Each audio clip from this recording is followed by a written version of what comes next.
Discipline is overrated. That sounds wrong, because discipline built your grades. It built your career. It built your habits. But discipline alone will not make you wealthy. And that's the trap ambitious people fall into. They believe if they wake up earlier, work harder, stay consistent, avoid distractions, wealth will eventually show up. But wealth is not a reward for effort. It's a reward for positioning. Discipline makes you consistent. Positioning makes you rich. Those are not the same thing. You can be extremely disciplined inside a system that has no upside. And that's exactly what most people are doing. They are disciplined employees, disciplined savers, disciplined gym goers, disciplined planners. But they never build leverage. Let's break this down. Discipline is internal control. Wealth is external control. Discipline controls your behavior. Wealth requires control over assets.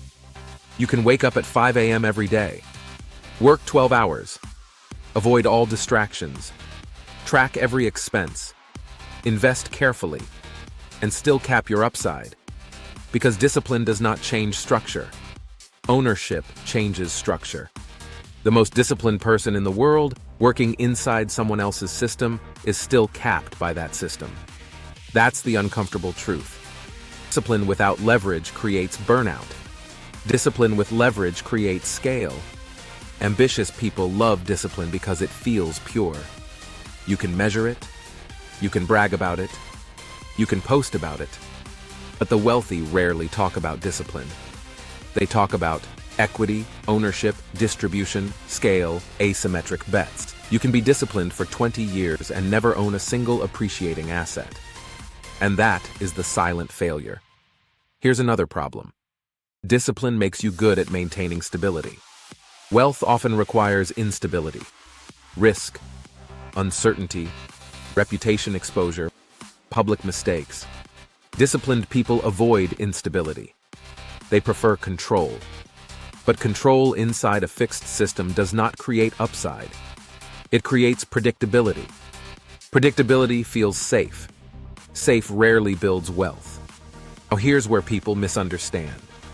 I'm not saying discipline is useless. Discipline is necessary. But it's not sufficient.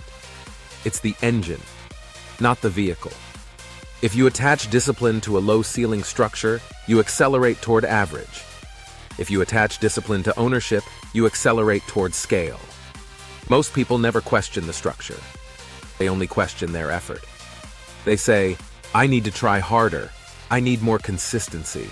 I need more routine. No, you need better positioning. Let me ask you something uncomfortable. Are you disciplined, or are you disciplined inside a small container?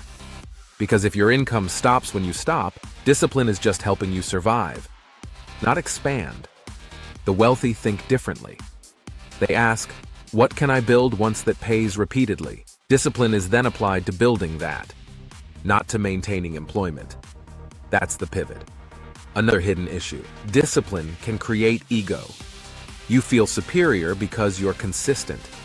But consistency inside the wrong model is still the wrong model. You don't get wealthy for being morally strong. You get wealthy for controlling scalable assets. Discipline keeps you focused. Ownership multiplies the result. Imagine two people. Person A, extremely disciplined employee, makes pound 120K a year, saves aggressively.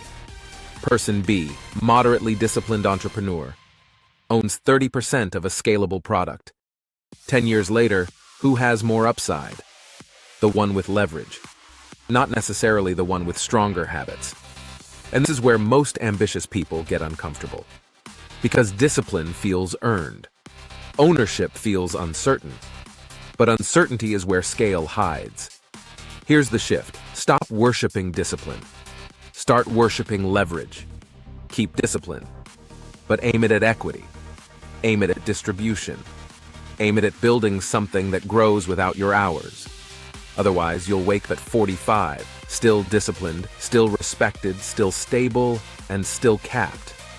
And the worst part? You'll feel proud, which makes it harder to escape. If this feels slightly unsettling, good. That means you're thinking. In the next video, we're going to break down why most people misunderstand financial freedom and end up chasing the wrong number. If you're building quietly, thinking long-term, and want to understand structural wealth, subscribe. Because this channel is about positioning, not performance. Discipline often becomes a crutch. It allows people to ignore the bigger picture. They cling to the notion that hard work equates to success, yet they overlook a fundamental rule of wealth. It thrives on freedom, not merely on diligence. Think about it. How often do you hear stories of individuals who labored tirelessly, yet remained stuck in the same financial bracket? They invested their time, energy, and commitment, yet their results remained stagnant. It's a harsh reality that many refuse to acknowledge, focusing instead on the comfort of routine and the shiny allure of discipline. However, real wealth doesn't come from relentless effort within a rigid framework. It emerges from the ability to navigate uncertainty and leverage opportunities. Think about those who broke the mold, the entrepreneurs, the innovators. They didn't just work harder, they worked smarter, capitalizing on potential where others saw none. The true power lies in shifting your focus from merely doing to creating sustainable systems that thrive independently. Can you imagine the financial landscape transformed by this mindset? Discipline is often celebrated, yet its limitations are obscured by a society that equates effort with success. Many people find solace in their routines, believing that consistency will eventually lead to the wealth they desire. However, this perspective is misguided. Discipline alone does not generate wealth. The difference between those who thrive and those who merely survive hinges on their ability to seek leverage, to build and own assets that generate income. Imagine waking up not just to work harder, but to invest in opportunities that blossom over time, creating a legacy rather than maintaining a paycheck. It's not just about the daily grind, but about establishing frameworks that operate independently of one's immediate efforts. We often cling to the belief that success is measured by hours put in, yet the true narrative of wealth is written by those who dare to defy the conventional paths. Consider the entrepreneurs who embrace risk, who venture into the unknown with a vision that sparks innovation. They don't just multiply their hours. They multiply their possibilities by leveraging their investments and resources. Think of the creators who design products that operate even when they aren't actively working. They understand that wealth is cultivated in the fertile ground of ownership, where the potential for growth is unlimited. As they build systems that sustain themselves, they set themselves on a course toward financial independence, transforming the way